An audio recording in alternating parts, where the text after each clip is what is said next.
बारामती लोकसभा मतदारसंघातील राष्ट्रवादी काँग्रेस पार्टी काँग्रेस आयच्या अधिकृत उमेदवार सौ सुप्रिया सुळे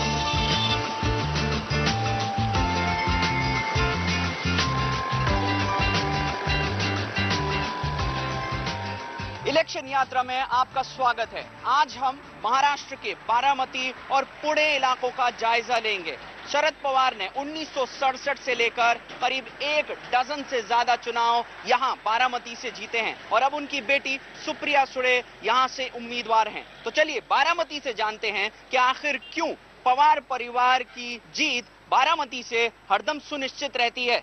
घड्याळाच्या चिन्ह सुमेल बटन दाबून सौ सुप्रिया सुळे यांना प्रचंड मताधिक्याने विजयी करा।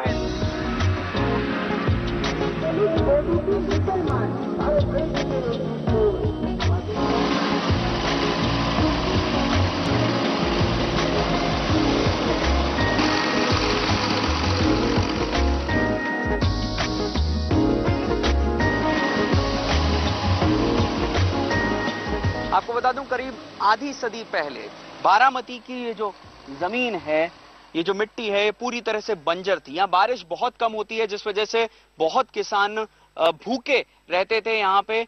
लेकिन अब आप देखें तो गन्ने की खेती हो चाहे फल की खेती हो, यहाँ बहुत बड़ी तादाद में खेती है और बहुत अच्छी तरह से हो रही है। जानते हैं कि कितना योगदान शरद पवार का रहा है। ये बहुत बार सुना है कि शरद पवार ने बहुत बड़ा योगदान यहाँ पे किया है बारामती में, जिसकी वजह से उनका गढ़ बना है। कुछ किसानों से जानते हैं जो यहाँ खेती करते हैं कि आखिर ऐसा क्या शरद पवार जी का योगदान रहा है जिसकी वजह से इतने बड़ी तादाद में किसान उन्हें वोट करते हैं। पवार साहब जब से पॉलिटिक्स में आ गए तब से ये शुगर के अंडर का एरिया बढ़ गया और लोगों का खेती का प्रमाण भी बढ़ गया और लोगों का इकोनॉमिक स्टेटस जो है उस टाइम से 50 साल से बढ़ने लगा। हरदम ये एक आलोचना रही है, एक क्रिटिसिज्म रहा है शरद पवार जी का कि वो कृषि मंत्री जब देश के बन गए, बारामती का तो बहुत उद्धार हो गया, लेकिन देश के किसानों की उतनी तरक्की नहीं हुई जितनी लोगों ने सोची थी कि पवार साहब के कृषि मंत्री बनने के बाद होगी। इस पे बारामती क्या सोचता है? ऐसा कुछ नहीं है। अच्छा। आज मैं प्राउड करता हूं कि मैं किसान हूं।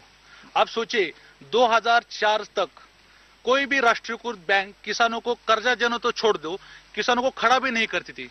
लेकिन जब से शरद पवार साहब केंद्रीय कृषि मंत्री बने हैं, उन्होंने राष्ट्रीयकृत बैंक को सख्त इंस्ट्रक्शन दिए कि किसानों को ज्यादा से ज्यादा कर्जा दीजिए। अनार का है, अंगूर का है, सब फल बाग इधर बहुत हो गया। गन्ने का भी खेती बहुत अच्छे तरह से लोग कर रहे हैं।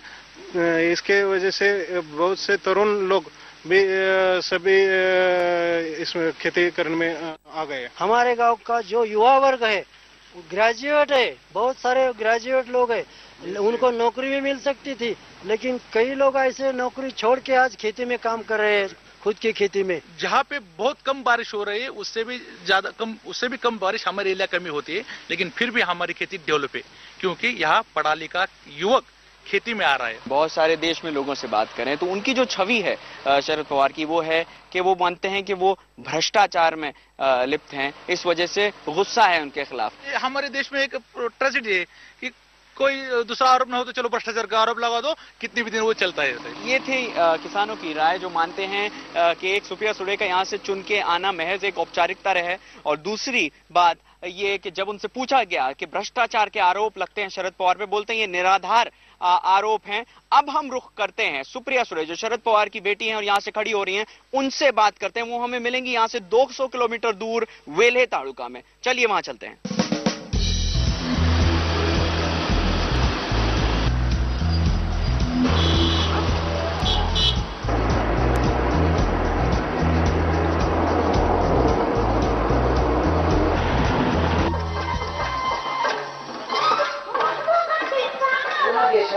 नक्कीच पोहोचले.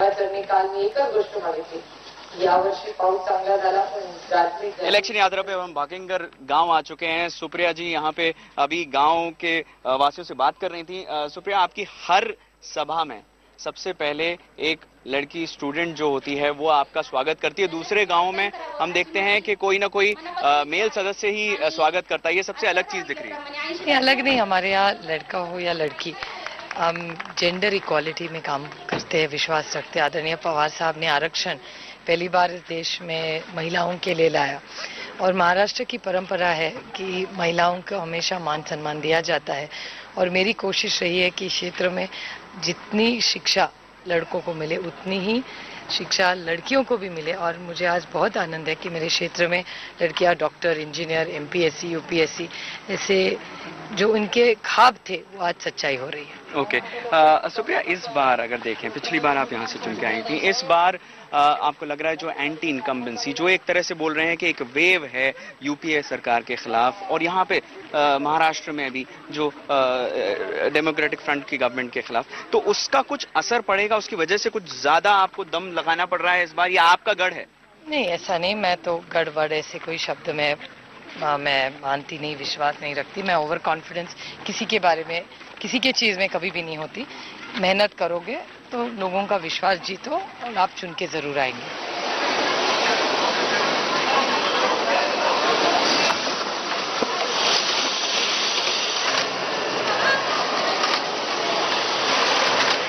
हम इस वक्त बारामती के हाईटेक टेक्सटाइल पार्क में हैं, जो कि इस तरीके के चुनिंदा ही टेक्सटाइल पार्क इस देश में, और सबसे बड़ी खासियत इस टेक्सटाइल पार्क की ये है कि यहाँ काम करने वालों में 90% से ज्यादा महिलाएं हैं। चलिए उनमें से किन महिलाओं से उनके ओपिनियन जानते हैं, किस तरह की आपकी एक्सपेक्टेशंस है नेताओं से।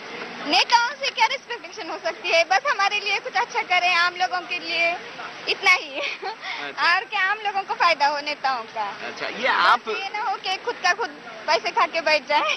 कांग्रेस वालों से बहुत से लोग उगता गए हैं। अरविंद केजरीवाल मुझे बहुत अच्छे आदमी लगते हैं और सच्चाई पर मुझे भरोसा है, तो मुझे लगता है कि वो सच्चाई से लड़ रहे हैं, तो सबने उनका साथ देना चाहिए। क्या सोच के वोट डालेंगी? महंगाई कम होने मांगता है, महंगाई कम होनी चाहिए। हाँ। और क्या क्या मुद्दे ध्यान में आते हैं? और नरेंद्र मोदी अच्छे हैं। रोज भाषण हम लोग सब टीवी पे देखते हैं, जनता उन सबको सोच के वोट डालती है, या उसके जनता के दिमाग में जो रहता है वो सोच के वोट डालती है? भाषण सुन के तो इतना असर नहीं होता। भाषण सुन के चलो ऐसा बोलते हैं कि ये क्या ऐसे भाषण देता है, ये हमारी प्रॉब्लम सॉल्व कर नहीं सकता, तो पूरे सोच समझ के वोट करना चाहिए। तो ये थी महिलाएं बारामती की, जो कहती हैं सिर्फ भाषणों से काम नहीं चलेगा, मुद्दों के आधार पे वोट देंगी। चलिए इलेक्शन यात्रा में अब हम बारामती की विद्यानगरी की तरफ जाते हैं और जानते हैं कि युवाओं का क्या कहना है, किस तरह से इस इलेक्शन को देखते हैं। आगे बढ़ते हैं।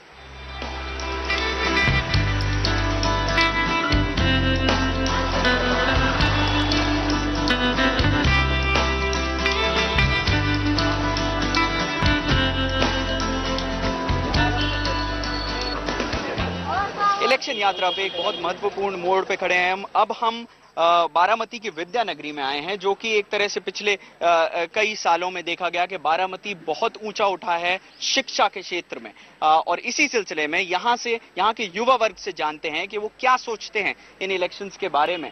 आप यहाँ से पढ़ चुकी हैं, आप लॉयर बन चुकी हैं। जी हाँ। आपका क्या विचार है, आप किस तरह देखती हैं बारामती के यंगस्टर्स, जो युवा वर्ग है, किस तरह से इन चुनावों को देखता है? बारामती के यंगस्टर्स मतलब युवा वर्ग का जो प्रश्न है वो एजुकेशन के बारे में, मतलब शिक्षा के बारे में है। अगर अच्छी शिक्षा किसी चुनावी क्षेत्र से मिलती है, जो उपलब्धि चुनावी क्षेत्र से जो कोई आदमी करके दे सकता है, वही हमारा लीडर हो सकता है। आपका क्या ओपिनियन है आम आदमी पार्टी के बारे में? नहीं, उस पर उन्होंने अगर दिल्ली में सत्ता थोड़ी और बढ़ाई होती तो हमें अभी तक पता चल जाता कि अभी उनके पास इलेक्शन तक का टाइम था, उन्होंने जल्दी रिजाइन कर दिया। डायनेस्टी एक तरह से राज हो रहा है, ये आपको अच्छा लग रहा है, खराब लग रहा है, क्या बोलेंगे इसके बारे में? सर, मुझे तो ऐसा लगता है कि जब कोई उम्मीदवार खड़ा होता है चुनाव में, तो अब जब वो चुन के आता है तो लोगों में से ही चुन के आता है ना, तो इसमें घरानेशाही का कोई सवाल ही पैदा नहीं होता। अगर आम आदमी भी खड़ा रहे और उसका काम अच्छा होगा तो लोग उनको चुन के देंगे।